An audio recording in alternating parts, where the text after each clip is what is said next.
पाकिस्तान पाकिस्तान पाकिस्तान पाकिस्तान। कश्मीर की जो घटना हुई आप सब जानते हैं। कश्मीर जिसे भारत की जन्नत कहा जाता है, लेकिन कुछ वहाँ यमराज बन के हमेशा घूमते रहते हैं। कुछ लोग कश्मीर गए, उनको नहीं पता था एक बड़ी घटना घटने वाली है। उनका धर्म पूछा गया, फिर उनको टारगेट किया गया।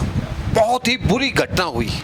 ऐसा पूरा भारत आक्रोश में है, युवा बुजुर्ग सब आक्रोश में है। जो घटना घटी है उस बारे में आपके अपने क्या विचार है? युवा है आप। देखिए, युवा होने के नाते मैं आपको ये बताऊं कि ये बहुत ही हम निंदा करूंगा मैं इस चीज़ की कि ऐसी घटना। और मेरे को सबसे आश्चर्य की बात ये लगी कि इज़राइल वाला तरीके से ही इन लोगों ने कांड करा है। वीडियोग्राफी रिकॉर्ड करी गई है बकाया कि भाई मैं कैसे मार रहा हूँ। तो मैं आपको ये भी, मेरे को ये बहुत अश्योर्ड हूँ मैं इस चीज़ के लिए कि इसके पीछे ज़रूर कोई ना कोई एक ऐसा बंदा है जो एक्चुअली में हमारे हिंदुस्तान के अंदर में दहशत फैलाना चाहता था, बट उसको वहाँ पे संख्या कम दिखी। और इसीलिए एक तरीके से मैं इस चीज़ के बोलूँगा कि ये नाकाम हुए हैं वो, वरना इसका अंजाम बहुत बड़ा भी हो सकता था। और सुरक्षा के मामले में आप ये देखिए, जब से हमारी मोदी सरकार आई है उसके बाद में आतंकवादी हमले जो हैं वो काफ़ी कम हो गए हैं। और आगे के लिए मैं आपको ये आश्वासन दिलाता हूँ कि आइंदा ये चीज़ कभी रिपीट नहीं होगी। कश्मीर में जो है गठबंधन की सरकार है, हम सरकार से कोई सवाल नहीं करते, लेकिन सरकार की जिम्मेदारी बनती है। वो लोग आए, 15 मिनट तक वो वहाँ रहे आराम से। एक एक सवाल उन्होंने पूछा कि आपका नाम क्या है, आपका धर्म क्या है। उसके बाद गोली मारी जाती है। बच्चों को छोड़ दिया, महिलाओं को छोड़ दिया। उनको कहा जाता है कि जाइए पैगाम दीजिए, आप अपने मुल्क में पैगाम दीजिए। वो चाहते क्या है? उनसे पूछा गया था कि आपको कलमा पढ़ने आता है? कलमा आता है? आप कौन हो?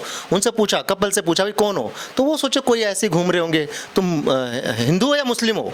वो बोला जी आप क्यों ऐसा पूछ रहे हो, आप बताओ हिंदू या मुस्लिम हो? उसने कहा जी मैं हिंदू हूँ। बस हिंदू बोला पहले बोला कलमा पढ़ो। बोला कलमा नहीं, हम तो हिंदू कैसे पढ़ सकते हैं कलमा?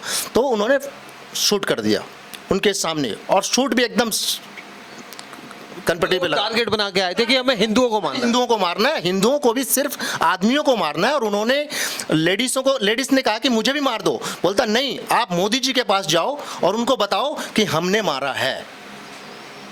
इरादे क्या थे आखिर? इरादा उनका ये था दहशत फैलाना, और सिर्फ उनका एक ही है कि इस्लाम को आगे बढ़ाना है और गजवाए हिंद बनाना है। उनके टारगेट ये है, जो ये इस तरीके से वो चल रहे हैं। और उनका सपना मोदी जी के रहते हुए कभी पूरा नहीं हो सकता, ये श्योरिटी है। अमरनाथ यात्रा भी शुरू होने वाली है, पंजीकृत भी हो रहा है, रजिस्ट्रेशन भी हो रहा है। क्या आपको लगता है कि अमरनाथ यात्रा पे इसका प्रभाव पड़ेगा?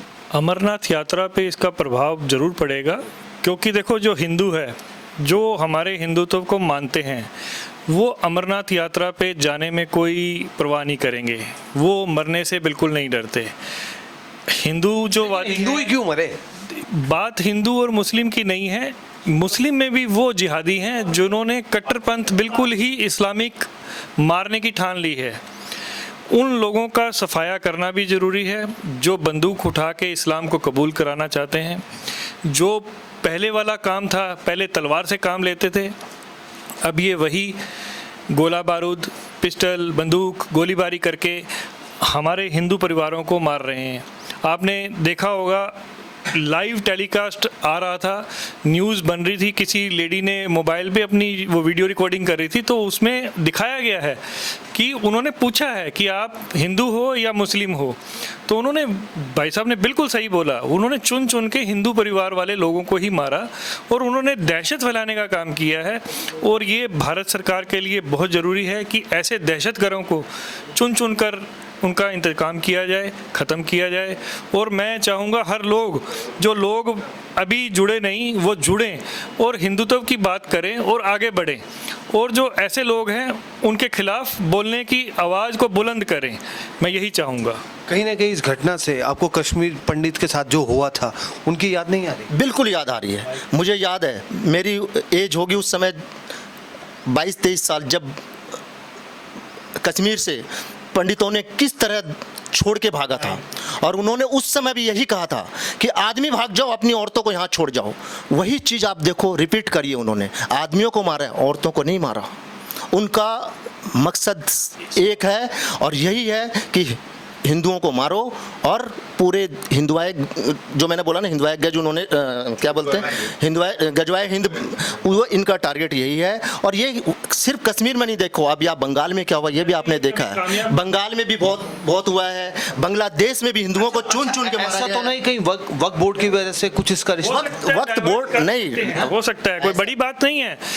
अभी कुछ भी कहना पॉसिबल नहीं है जब तक पुख्ता सबूत हमारे पास, हमारे देश की जो गवर्नमेंट है उसके पास नहीं आ जाते, तो हम कुछ भी नहीं कह सकते। मगर हाँ, जो ये नरसंहार हुआ है ये इजराइल जैसा ही हुआ है और भारत सरकार को इंतकाम लेना चाहिए। हम सब जिस तरीके से इजराइल ने बिना समय गंवाए इमीडिएटली एक्शन लिया और इमीडिएटली बिना समय, ना किसी ने वर्ल्ड में किसी से पूछने की जरूरत समझी और उन्होंने इमीडिएटली अटैक किया। हिंदुस्तान को वही करना चाहिए और आज पूरा देश बहुत आक्रोश में है और उन मोदी जी को, हमारी देश की सरकार को इस पे इमीडिएटली एक्शन लेना चाहिए। तो दोस्तों आप देख रहे हैं कि कैंडल मार्च, जंतर मंतर, हर जगह पूरे भारत वर्ष में लोग प्रदर्शन तो कर रहे हैं और अब हम सबको एकत्रित होना होगा, जागना होगा और ऐसे आतंकवादियों के खिलाफ इनको मुंह तोड़ जवाब तो सरकार देगी, लेकिन हम सब भी संकल्प ले कि हमें भी कसम खानी होगी, जब भी हम ऐसी जगह जाए तो सुरक्षा का खास ध्यान रखें। अब मोदी सरकार कब एक्शन लेती है, जल्द से जल्द वो एक्शन लेने की रूपरेखा बना रही है, लेकिन इन पर अब लगाम लगेगी। आतंकवाद जब खत्म होगा, जब इसकी जड़ें खत्म होगी, जिसके सरगना खत्म होंगे, मारने के बाद ये लोग पोस्ट करते हैं कि ये हमने करा है, कितनी दुख की बात है। इन लोगों को अब सबक सिखाना होगा और मोदी सरकार जल्द से जल्द इन्हें सबक सिखाएगी। और आज की वीडियो के बारे में आपकी क्या राय है जरूर बताइएगा। देखते रहे सनसनी रिपोर्टर कैमरामैन चंदन कुमार के साथ मैं आपका अपना राजन राय। वंदे मातरम।